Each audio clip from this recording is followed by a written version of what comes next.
Now tuned in to All Facts No Opinion Sport Podcast. I'm your host, Juan Trey.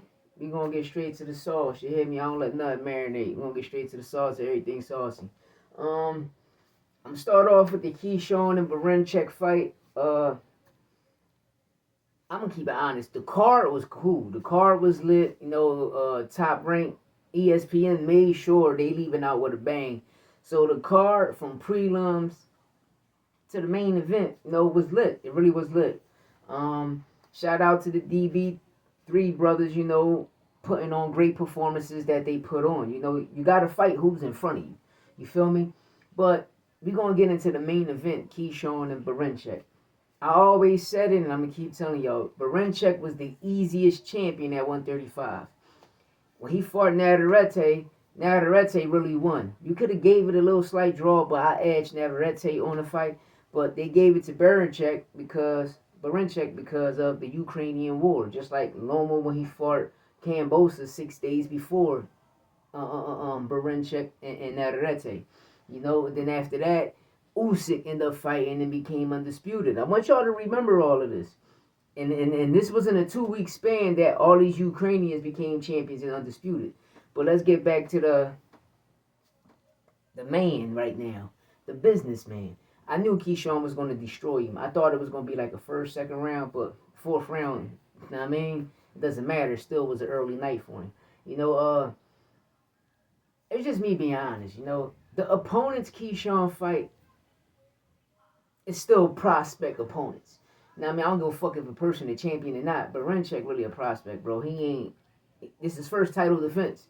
You understand me? The first time you defending your title when you lose, they gave you the belt. You should see him when he won the belt. When he beat Navarrete, he was happy. You see Navarrete look like, what the fuck just happened? I beat the dog shit out this boy. But it'd be bad judging. It'd be a lot of bad judging going on in the sport of boxing. But like I said, Keyshawn, the victory to Keyshawn to win that title, it was an easy fight. It was an easy fight. So I don't want people to be like, oh, he got Berinchyk on his resume. Berinchyk was butt cheeks, bro.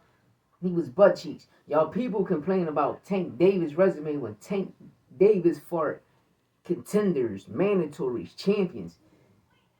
His resume is decorated.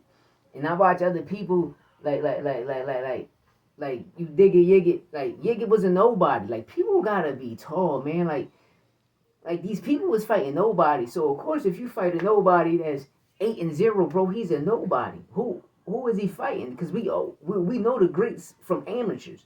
You understand me? Even if you're Olympian, we're gonna know who you is. You understand me? But when you in the States, which the States put on the biggest boxing shows, the biggest boxing cards ever, you see it.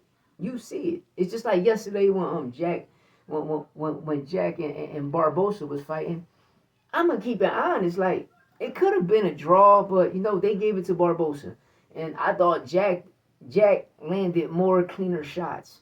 You can tell the facial going to tell you everything what land, but me seeing the crying there, I'm like, yo, like bro, you felt all right. David Benavidez happened the same way, but he ain't bitch and complain. He let them call it a knockdown. You get bitch and complain to oh, I trip, all this and that. Yes, I left the Keyshawn situation. We on to Jack and Barboza. Tio gonna wash the floor with him. He gonna mop him. Tio gonna mop on Barboza. Like he ain't nothing special about him. You fighting the southpaw, bro. All you had to do was double up on your jab and keep coming over with the overhand right. Know what I mean? And bro, you let a European do that to you. Know what I mean, bro? You're supposed to be sidestepping him, treating him all day. And y'all people don't do it. That's why I say when I was growing up, my generation is different from y'all generation. Because we sidestepping and we going to torture you guys. Just like when Bud fought Mandramov, I would have been sidestepping all day on my pivot. Boom, lifting his soul. I'm southpaw. Boom, boom, lifting his soul. But y'all people don't really know nothing about boxing because a lot of this stuff and you read be animated. A lot of this stuff you read be scripted. But at the end of the day, I want y'all people to understand what's going on in the sport of boxing. There's a lot of BS that's going on in the sport of boxing. Yes, it is. Yes, it is. It's a lot of bad judging. A lot of bad judging. Now let's get to Brian Norman Sr. and Greg Hackett. It was a good fight for two old men, coming out, Barry and a hatchet, had a couple words and they did it, but the judging was bad. I would have gave it a draw. Cause Greg looked the gas here and there, but after the second, Senior was gas. I know in his head he like, damn, I didn't know it was gonna be like this again. But it was a draw, bro. It was a good draw, but the judging was bad. And Greg knew, us in Philly knew, like, bro, you going into his backyard, you're not gonna win. If it go the distance, you're not gonna win. So you know what you had to do. And at moments, it looked like Greg looked like Broner let the hands go. That uppercut would have set him down a lot of times. His man was telling him, throw the uppercut. The uppercut would have set him right down. Because he was gassed, bro. You see me walk back to the corner, he hanging on the ropes like this. It's so real, they even gave him a 5-minute break during the rounds, man. But it's crazy, man. Let me know what y'all think in the comments. Hit that subscribe button. Let's get on the algorithm. We back, baby. Dial 'em.